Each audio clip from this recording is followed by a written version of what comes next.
जय हिंद दोस्तों। तो आज हम पढ़ने वाले हैं जियो स्टेशनरी सैटेलाइट।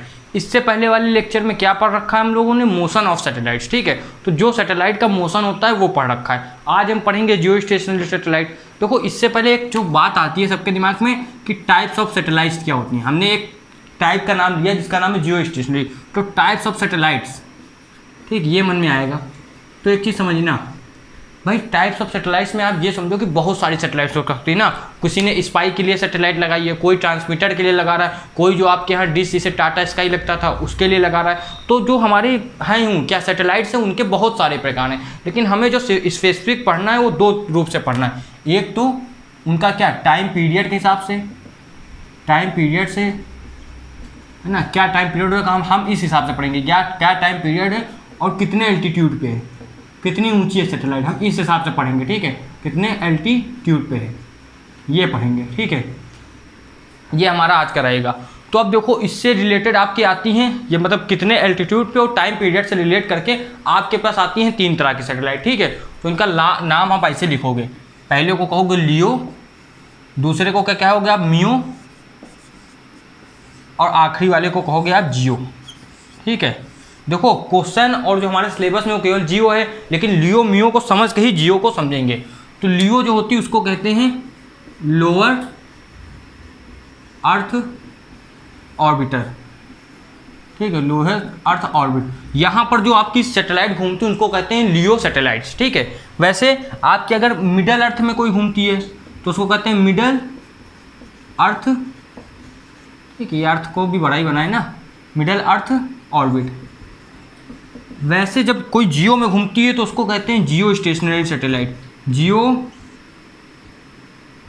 स्टेशनरी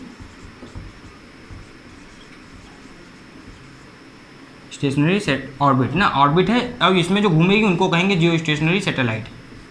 अब देखो, बारी बारी करके इन तीनों के बारे में बात करेंगे। देखो, हम इन दोनों की बात क्यों कर रहे हैं, अगर ये सिलेबस में भी नहीं है तो भाई रेफरेंस लेके चलना पड़ता है ना, इसलिए हम इसकी बात कर रहे हैं। तो देखो, सबसे पहले इनकी एल्टीट्यूड की बात करें, लियो की एल्टीट्यूड की बात करें तो जो लियो है हमारा, समझना अच्छे से, जो लियो है यानी कि लोअर अर्थ ऑर्बिटर, उसकी जो आपकी वो है एल्टीट्यूड है, वो ऐसे मानी जाती है कि 200 किलोमीटर से अर्थ के सरफेस से 2000 किलोमीटर तक हो सकती है। ठीक, ये है, हो सकती है इसके बीच ही में आप कहीं मानो। ठीक है, ये रेंज है कि इससे कम ना हो और इससे ज़्यादा ना हो। ठीक है, अब जो इसका एल्टीट्यूड तो ये और इसका टाइम पीरियड होता है 1.5 से आपका 2 आवर्स। अब देखो, इसमें किसी कंफ्यूजन है कि टाइम पीरियड क्या होता है। मान लो आपकी जो अर्थ है उसका एक चक्कर लगाना है सैटेलाइट को, ठीक है, इक्वेटर से मान लो, तो जो एक चक्कर है वो कितने टाइम में लगता है, उसी को हम लोग टाइम पीरियड कहते हैं। ठीक है, अब देखो ये इस समझ में आया। अब इसी से थोड़ा थोड़ा हमको बढ़ना है। अब अगर मिडल अर्थ ऑर्बिट की बात आ जाए तो इसका एल्टीट्यूड क्या होगा। इसका एल्टीट्यूड सिंपल सा है आपका 2000 से 36,000 किलोमीटर के बीच में होता है। 2000 से 36,000 किलोमीटर, समझ रहे हो, ये किलोमीटर में ये होता है, ये डिफरेंस है। ठीक है, अब यहाँ पर अगर जब देखो यहाँ दूरी बढ़ रही है ना, देखो हम धीरे धीरे दूरी बढ़ाएंगे, ये जो है इसमें जो आपका समय लगता है वो होता है 12 आवर्स ये रहता है। अब यहाँ से दिमाग में क्वेश्चन आएगा, अगर कोई पूछते कितना ये सर्कल लगाएंगे अर्थ का एक दिन में, तो एक दिन में कितने होते हैं 24 आवर्स। यहाँ पर एवरेज इसको 2 माना, तो यहाँ पर हो सकते हैं आपके 24 को 2 से आप डिवाइड करोगे 12, और यहाँ पर 24 को 12 से डिवाइड करोगे तो 2। तो यहाँ पर अगर आप लियो में कोई सैटेलाइट है तो अर्थ का चक्कर 12 बार लगा सकती है, और आपकी कोई मियो में है तो 2 बार ना, 24/12 यानी कि 2 बार।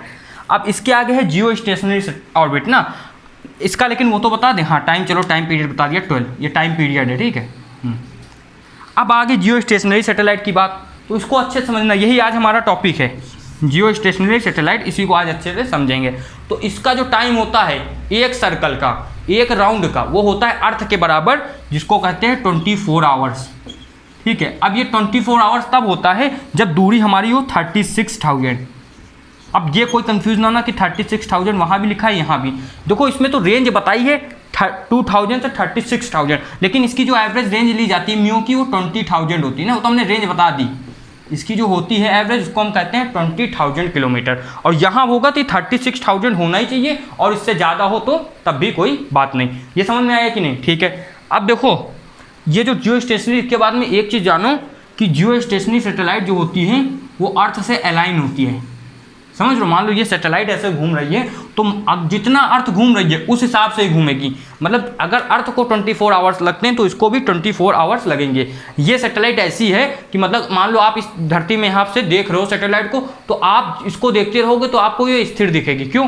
सैटेलाइट अपना घूम रही है, लेकिन साथ में अर्थ भी उसके साथ उतना घूम रही है। समझ लो, इसको कहते हैं लॉक जोन में ना, लॉक जोन में। इसका मतलब ये रहता है कि ये एकदम फिक्स है, ये एकदम फिक्स है, वहाँ से हिलेगी नहीं। ऐसा चीज़ है ना, देखने में लगता है जबकि वो निरंतर चल रही है, लेकिन जितनी स्पीड से वो चल रही है उतनी स्पीड से अपने अर्थ का रोटेशन हो रहा है। तभी टाइम देखो 24 आवर्स है आपका, और उसका भी टाइम 24 आवर्स है। समझ में आ रही की बात नहीं? हाँ। अब बहुत लोगों के मन में सवाल आएगा कि ये 36,000 किलोमीटर ही कैसे होता है? ठीक है। और बाकी जियो स्टेशनरी के बारे में अच्छे से बात की जाए कि ये क्या है जियो स्टेशनरी सैटेलाइट, इसकी और बातें क्या हो सकती हैं, इसको मतलब क्यों लॉन्च किया जाता है, तो वो हम तुरंत बात करते हैं उसकी आगे। ठीक है, इतना आप नोट करो।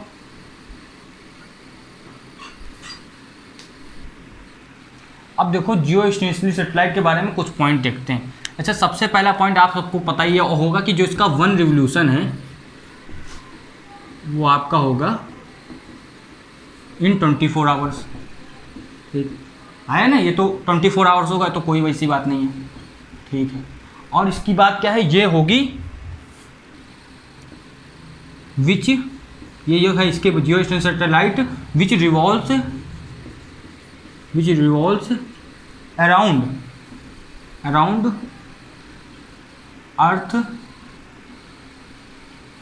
Eight same speed. है भाई, सेम स्पीड तो होगी ही।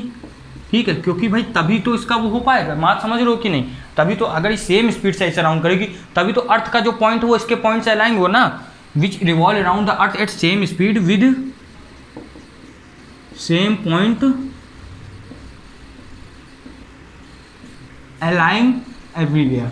सेम पॉइंट से ही वो अलाइन रहेगी एवरीवेयर। समझ रहे हो, हर जगह एक ही पॉइंट से वो रिवॉल्व करेगी, align everywhere.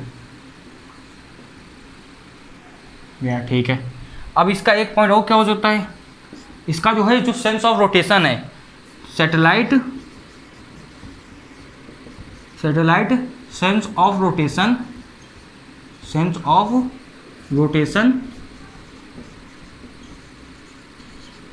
Always same as earth sense of rotation ना, तो एज अर्थ। समझ गए आगे? ठीक है। अब देखो ये सैटेलाइट आप समझिए, ये जो है ये आपका मान लो ज़्यादातर तो इक्वेटरी से होंगी सैटेलाइट। ठीक है, ऐसे। ठीक है, तो इसको कहते हैं जियो स्टेशनरी सैटेलाइट। अब एक सैटेलाइट का और नाम है जिसको हम लोग कहते हैं जियो सिंक्रो आपका होती है जियो सिंक्रोनस। ठीक है। अब ये जो सैटेलाइट होती है इनका क्या होता है कि ये भी सेम इसी तरह है। इनका भी जो टाइम है 24 आवर्स है। आपकी डिस्टेंस जो है इनकी कितनी है, 36,000 है किलोमीटर पे। लेकिन इनका जो है ये चीज़ समझना, इनका जो है ये इक्वेटर से थोड़ा अलाइन में होंगे। ठीक है, ये कुछ एंगल में होती है, बस इनका ये रहता है, ये कुछ एंगल पे रहेंगे। ये चीज़ इनकी सिंपल सी रहती है। समझ में आया कि नहीं इतना? ठीक है। अब देखो जियो स्टेशनरी सैटेलाइट का जो 36,000 है इसको देखते हैं, और थोड़ा सैटेलाइट का मोशन जो हमने इससे पहले वाले लेक्चर में बात कर रखी है उसको भी समझते हैं क्या होता है। इतना तो आपने नोट किया होगा। समझ लो, आज में लेक्चर में ज़्यादा कोई क्वेश्चन नहीं होंगे। समझ लो, क्योंकि इतना कुछ है नहीं, और जो था वो हमने कल कर ही रखा है। मान लो अपनी अर्थ है। ठीक है। अब ये जो है आपका, ये आपकी सैटेलाइट है। समझ लो, ये आपकी सैटेलाइट है। तो भाई साहब इससे क्या होगा, डिस्टेंस r में सैटेलाइट है आपकी, और जो है ये जो है r डिस्टेंस है टोटल, और इसको जो हाइट है इसकी h मान लेते हैं। ठीक है, ये आप अर्थ का मास है, सैटेलाइट का मास m है। अब देखो ये इसको गोल गोल घुमाता वो होती है हमारी कौन सी, F सेंट्रीपिटल, और जो इन दोनों के बीच में फोर्स लगती है वो हमने कल बात की थी, होती है ग्रेविटेशनल। तो यहाँ से हम लोग कर देते हैं जो Fg होता है वो इक्वल हो जाता है F g के। ठीक है, तो यहाँ आप लिखते हो mv² इक्वल gmm/r। यहाँ से एक हटता है ना, अब यहाँ पर स्क्वायर होता है, एक से ये हटता है। आपकी जो v की वैल्यू है वो आती है √gm/r। ये ऑर्बिटल वेलोसिटी होती है। यहाँ से आप स्पीड बताओगे सैटेलाइट की कितनी है। तो अब यहाँ से एक चीज़ देखना, इससे आपको ये तो एक चीज़ दिखी रही है, ये तो होता है। ठीक, ये हमने कल भी बात की इससे एक चीज़ ये पता चल रही कि ये जो आपका GM है, ये जो आपका GM है और अपॉन आर में इसमें कहीं भी मास नहीं आ रहा सैटेलाइट का।